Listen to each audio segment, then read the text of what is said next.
अभी हाल ही में 2 दिन पहले गंगा दशहरा निकला है। हमारे यहाँ गंगा दशहरा के दिन सत्तू बनाए जाते हैं और सत्तू का भोग लगाया जाता है और सत्तू का ही दान किया जाता है। सत्तू तो आपने कई बार खाए होंगे मगर मार्केट से मंगवाकर।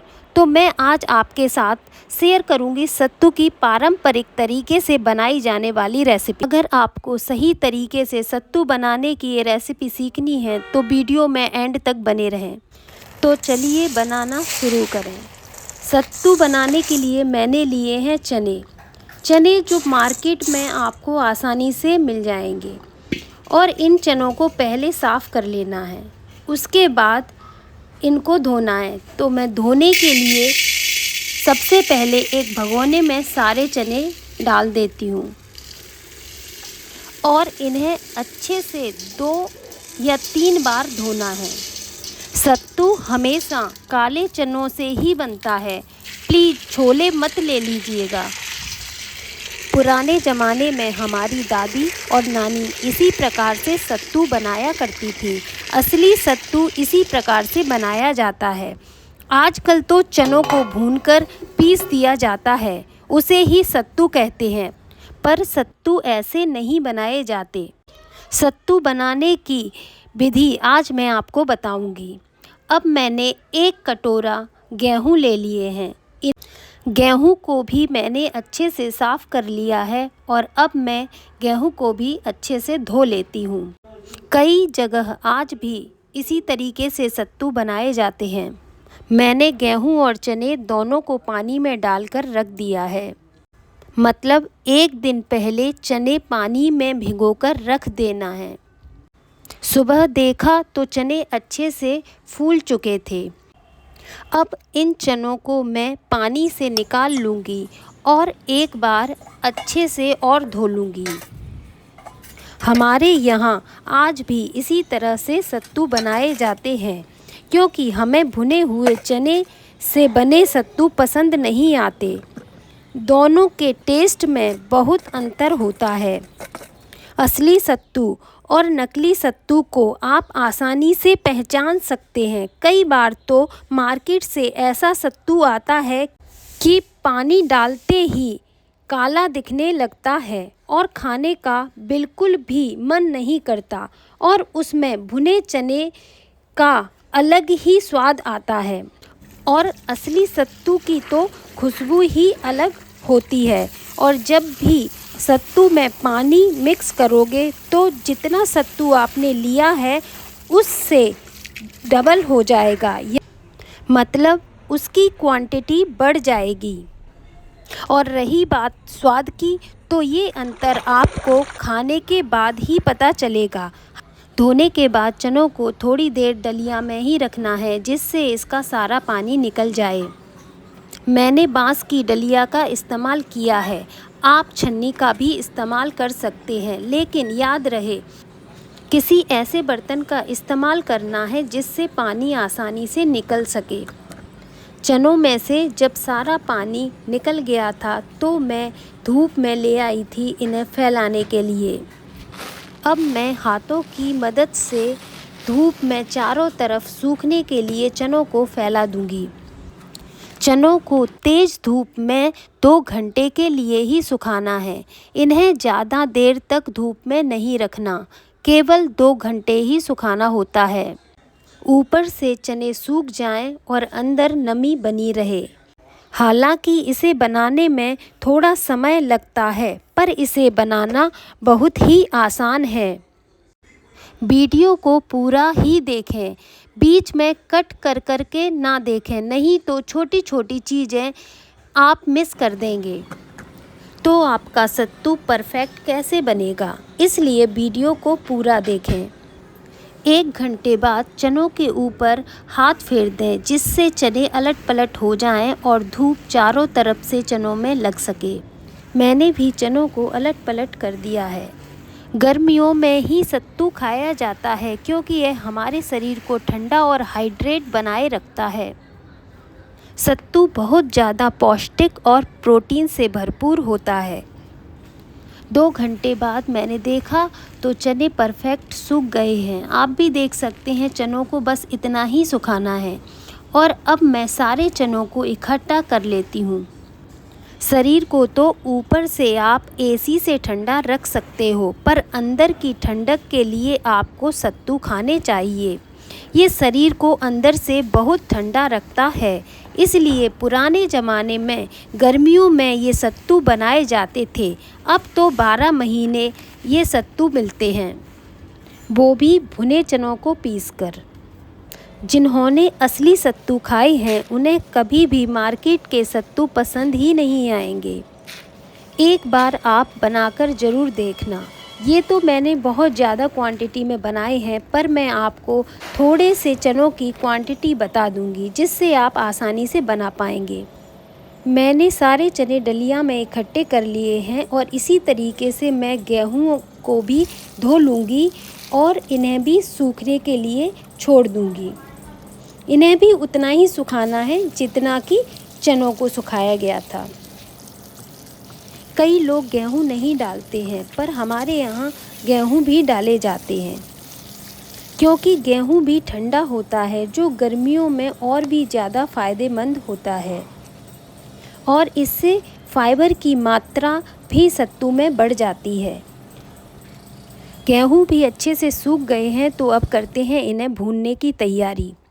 सत्तू के चने भूनने के लिए हमने ईंटों वाला चूल्हा बना लिया है। ये असली वाला चूल्हा नहीं है, इसे हमने तुरंत ही बनाया है ईंटों की सहायता से और तसल में रेत डालकर रख दिया है।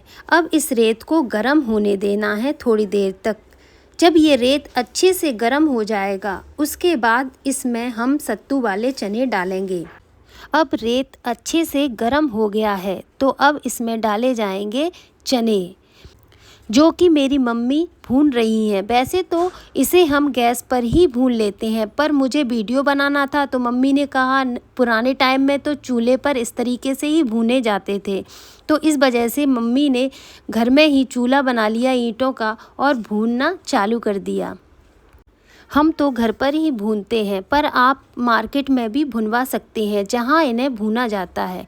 और चनों को ज़्यादा देर तक नहीं भूनना होता, सिर्फ 5 मिनट के लिए भूनते हैं। ये देखो किस तरीके से चटर पटर हो रहे हैं। और 5 मिनट के बाद आप छन्नी में डाल के इस तरीके से आप देख रहे हैं वैसे ही छन्नी से इसे छानते हुए निकाल लें और उसी रेत में आप जितने चाहें चने भून सकते हैं। देख रहे हैं इस तरीके से ये चने भुने हैं, इतने ही भुनने चाहिए, क्योंकि एक बार ये चने और भुने जाएंगे। ये 2 बार में ही भुने जाते हैं, नहीं तो चने जल जाते हैं।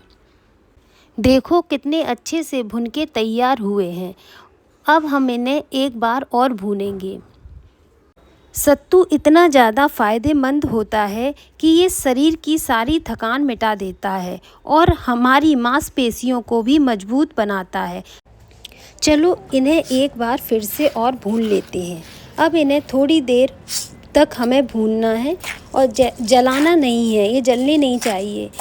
देखें इसी प्रकार से थोड़ी देर तक इन्हें भूनते रहना है। और अब ये उतने ज़्यादा चटर पटर नहीं होंगे जितने कि पहले हो रहे थे, क्योंकि ये आधे भुन चुके हैं और लगभग अब ये वाले चने भी हमारे भुन गए हैं। और हम इसे भी छन्नी में निकाल लेंगे और रेत को अलग कर देंगे। ध्यान रहे एक बार में ना भूनें, नहीं तो अंदर का चना जल जाएगा।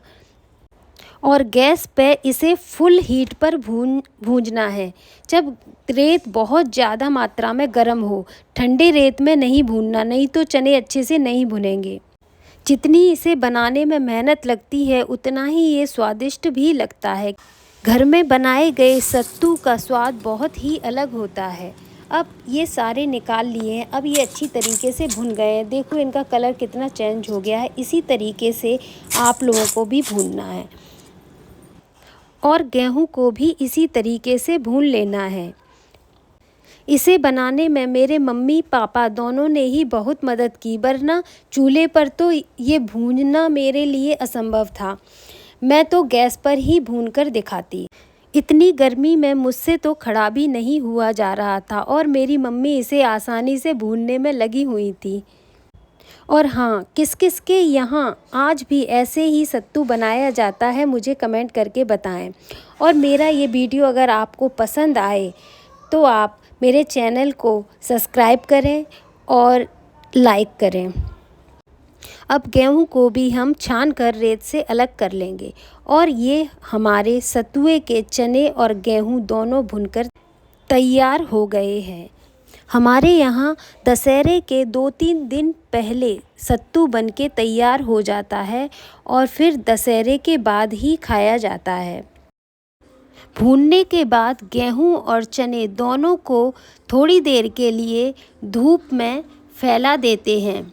कम से कम हमें 5 मिनट तक इसी तरीके से धूप में फैले रहने देना है। उसके बाद हमें इसे धूप से उठा लेना है। मुझे यकीन है कि कई लोगों को तो पता ही नहीं होगा कि असलियत में सत्तू ऐसे बनाए जाते हैं। जब सत्तू ठंडे हो जाएंगे उसके बाद हम इन्हें साफ़ कर लेंगे। इनमें से काले चने या फिर जब हम भूनते हैं तब रेत के कुछ कण इसमें चले जाते हैं, तो हमें थोड़ा सा इन्हें साफ़ करना होता है। तो अच्छे से साफ़ करने के बाद काले चने निकालने ही होते हैं, नहीं तो सत्तू का स्वाद कड़वा हो सकता है। इसलिए काले जले हुए चने इससे बाहर निकाल लें। मैंने सारे चने इसी तरीके से साफ़ कर लिए थे और गेहूं को भी मैंने इसी तरीके से साफ़ कर लिया था। तो अब आती है चनों से छिलके निकालने की बारी। उसके लिए हम चने को फैला लेंगे और एक कढ़ाई जिसमें आप सब्जी बनाते हैं उसकी मदद से इसके ऊपर फेरते जाएंगे और इनके छिलके आसानी से अलग हो जाएंगे और इनके अंदर का दौल भी नहीं टूटेगा और 2 टुकड़े आसानी से हो जाएंगे।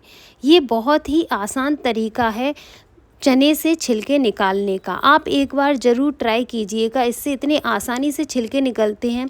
और थोड़े थोड़े चने डाल के इनके छिलके निकालें, एकदम इकट्ठे चने ना डालें। देखो कितनी आसानी से चने के सारे छिलके निकल गए हैं। अब हम छन्नी की सहायता से इसे छान लेंगे, जिससे साफ़ करने में आसानी रहेगी। मैंने इसमें कोई भी चीज़ मिस नहीं की है। जिस प्रकार से सत्तू बनाया जाता है मैंने वैसे ही पूरी रेसिपी बताई है। अब सूप की सहायता से सारे छिलके निकाल दिए जाएंगे। ये उनके लिए है जिन्हें सूप चलाना आता है, पर मुझे सूप चलाना नहीं आता, तो मैं इस तरीके से छिलके नहीं निकालती हूँ। यहाँ तो मेरी मम्मी ने सूप से सारे छिलके निकाल दिए थे। आप देख सकते हैं कितनी अच्छी तरीके से सारे छिलके निकल गए हैं, इसमें एक भी छिलका नहीं है। अब जिन लोगों को सूप चलाना नहीं आता उनके लिए मैं बताती हूँ किस तरीके से छिलके निकालें।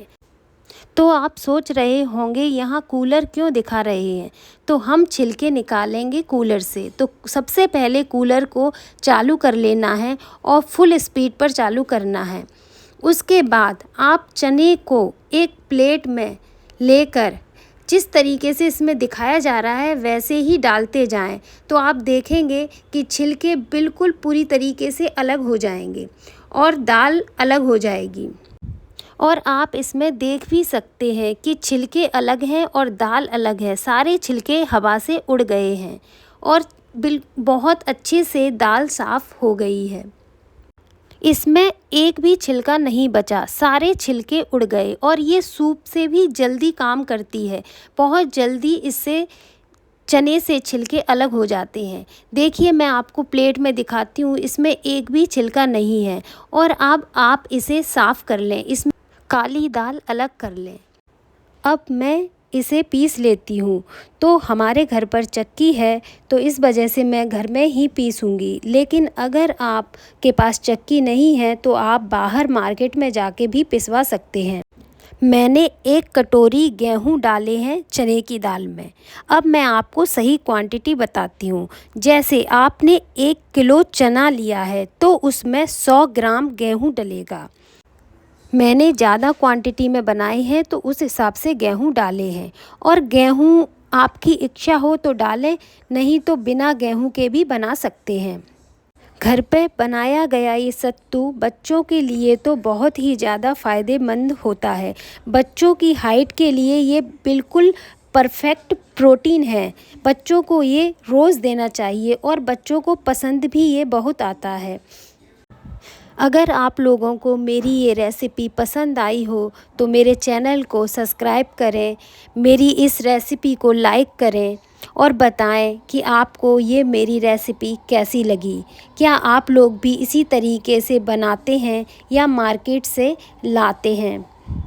बरसों से इसी तरीके से सत्तू बनाया जाता है, पर आजकल मार्केट में सीधे चने भूनते हैं और उनको पीस देते हैं, उसी को सत्तू कहते हैं और उसका टेस्ट बिल्कुल भी सत्तू जैसा नहीं होता। आप सत्तू की बर्फ़ी बना सकते हो, लड्डू बना सकते हो और ऐसे ही पानी में घोलकर भी खा सकते हो। और इसकी ड्रिंक भी बनाई जाती है, तो इसकी ड्रिंक बनाकर भी पी सकते हो, जो गर्मियों में बहुत ही ज़्यादा ठंडक देती है। देखो अब हमारा सत्तू कितने अच्छे से पिस गया है। इसी तरीके से आपको भी सत्तू मार्केट से पिसवाना है और ये सत्तू बनके तैयार हो गया। मुझे तो सत्तू बेहद पसंद है। क्या आप लोगों को भी पसंद है? हमारे यहाँ बच्चों को तो इतना ज़्यादा पसंद आता है कि जैसे ही सत्तू बन जाता है बच्चे अपने हाथ से ही बनाते हैं और खा लेते हैं, और वो बच्चों के लिए फ़ायदेमंद भी बहुत ज़्यादा है। तो अगर आपको मेरी ये रेसिपी अच्छी लगी हो तो प्लीज़ मेरे चैनल को सब्सक्राइब करें, मेरे वीडियो को लाइक करें और कमेंट करके बताएं कि आपको ये रेसिपी अच्छी लगी या नहीं। एक बार इस तरीके से आप सत्तू ज़रूर बनाइएगा। Thank you for watching my video.